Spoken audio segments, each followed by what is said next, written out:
Hello everyone, my name is Ayedeji Alfred and you're welcome to my channel, a channel where I talk about money, investing and the attitudes that affect our personal finances. If you haven't done so yet, please hit the subscribe button and you'll be helping me achieve the goal of moving this channel to about 1,000 subscribers before the end of the year. Do not forget to share the video with your friends, your colleagues as well if you find it exciting. So today I'm going to be talking about how much I should really be paying for a piece of stock that I'm about to purchase. So recently there was a lot of fuss about the MTN IPO or the MTN listing on the Nigerian Stock Exchange. Airtel Africa is also in the process of planning to list on the Nigerian Stock Exchange.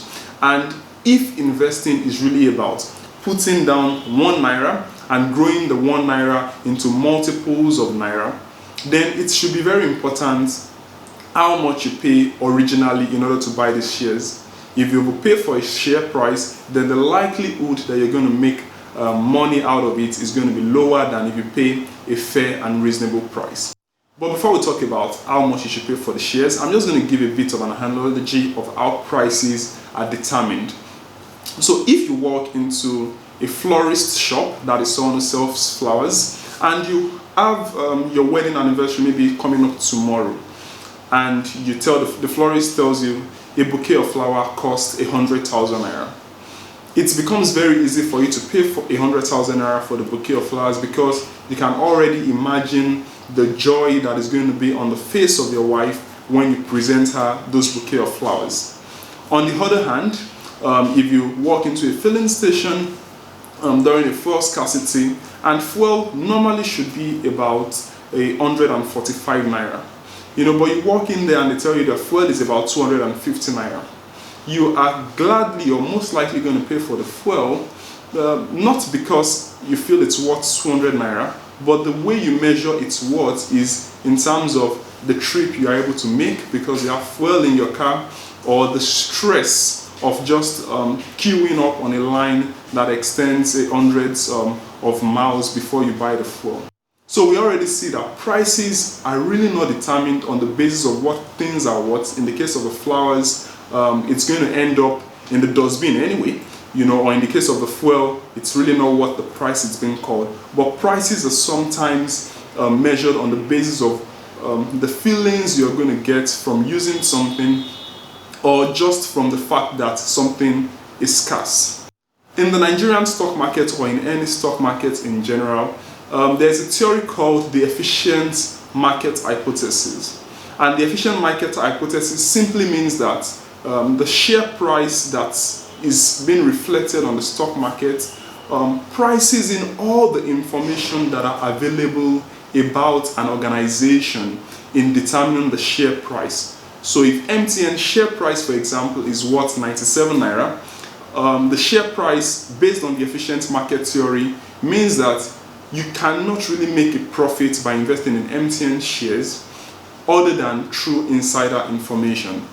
So in essence, the full cash flow over the life of MTN has been priced at 97 naira a share, and if you hold the shares for long enough, you are not going to make more than 97 naira in total for 1 unit of shares.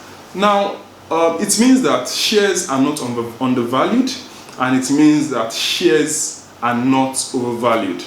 But this efficient market hypothesis is a very, very funny theory. Manish Prabhai in his book Damn Investor says that the efficient market theory is a way of telling people not to use their brain or not to use their head when determining what shares or what stock to invest in, because the honest truth is that the market is actually not really always very efficient. There might be information lapses, or there might just be some market sentiment, especially because it's human beings who are involved in the buying and selling of these shares or of these real companies. There might be a lot of sentiments that are not really, that make sure that these companies are not priced at their full worth. So the next question is, how then do I determine how much I'm going to pay for the shares if I already know that the market is not efficient enough and it is possible for shares to be overpriced or shares to be on the price? How do I determine a baseline that I can pay for these shares? Warren Buffett has popularized an approach called the intrinsic value. Right, so what is really the intrinsic value of a shares? The intrinsic value of a shares is simply to say, what is this shares really worth over, say, a 10-year period? Normally over the life of the asset, but it's always restricted to a 10-year period because it's believed that you really cannot estimate whether or not the business will be around or how much the business is going to be making over a period more than a 10-year period. So you determine what is the expected cash flow from this business. In this situation, you're looking at the amount you eventually sell the business for after a 10-year period, and you're also looking at the dividend you'll be getting on a year-to-year basis over the same 10-year period. So you're looking at how much you're going to get at the end of 10 years. You're expected to say, okay, so if this business has been doing well over this period of time, I expect to sell, even though I'm buying for 15 naira right now, I expect to sell at the end of 10 years for, say, 100 naira.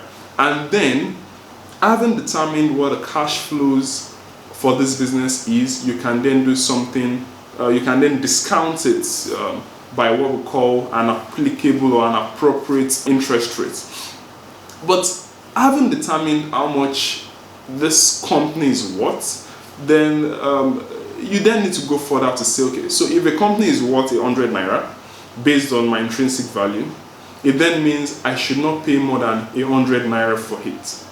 But beyond doing that, you then need to put in an allowance to say, okay, I may be wrong, right? So there's a concept called a margin of safety.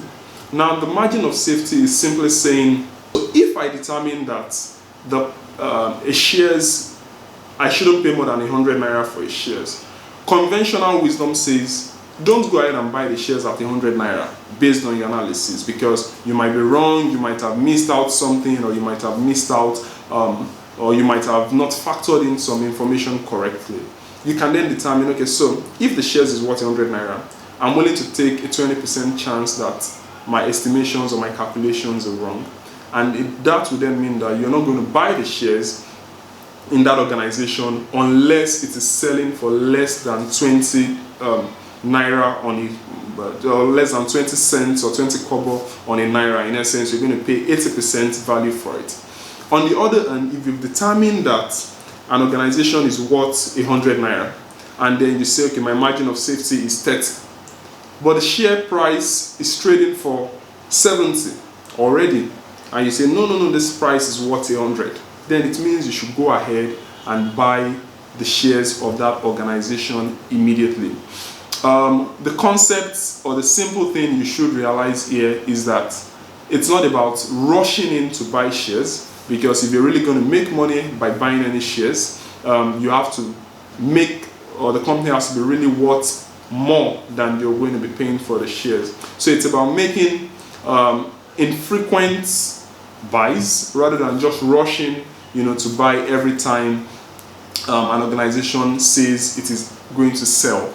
So I hope I've not ranted too much and you are really able to pick out one or two things from the information I've been able to share today. Don't forget to like and subscribe to my channel. My name is Alfred, and I'll see you guys in the next video. Until then, peace and have fun.